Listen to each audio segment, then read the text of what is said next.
Hello and welcome to Market in a Minute, April the 24th, 2025. It seems Asian markets are going to stay mixed as long as they continue suffering from tariff tantrums. After a brief glimmer of hope which pushed markets up for a day, it turned out there was no real headway in US-China talks and no real chance of a resolution to the trade war. That means US stocks and dollar were down again, gold was up again, and Asia is still mixed.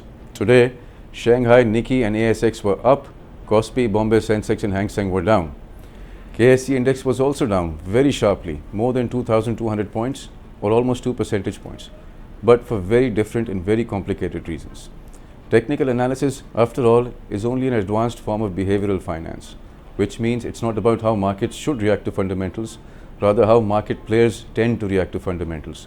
And sometimes, in extreme events, it's not so much fundamentals as exogenous factors and outside noise that captures their imagination and what they react to.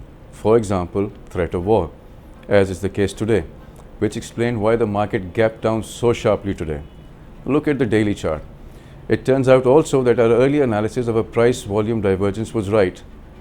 When prices were rising in the last leg up within the narrow trading range, volume did not support the bulls.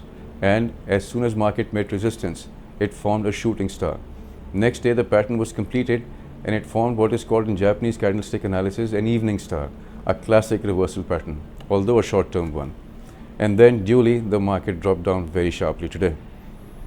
Also notice the ATR reading. The 14-day ATR, average to range, shows a reading of 1780, which shows on average over the past 14 days, the market has been moving up or down almost 1800 points a day, which is extreme volatility for the Karachi Stock Exchange. It also means, although it is not a prediction, that it would not be unusual nor unlikely for the market to also move about 1800 points in either direction when it opens tomorrow.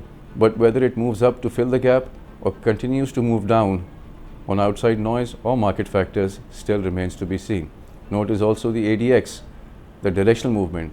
Though still weak at 17.8, it has begun rising, giving signs that a downward trend might just be strengthening. How the market responds and how much it is affected by outside factors will become apparent very soon.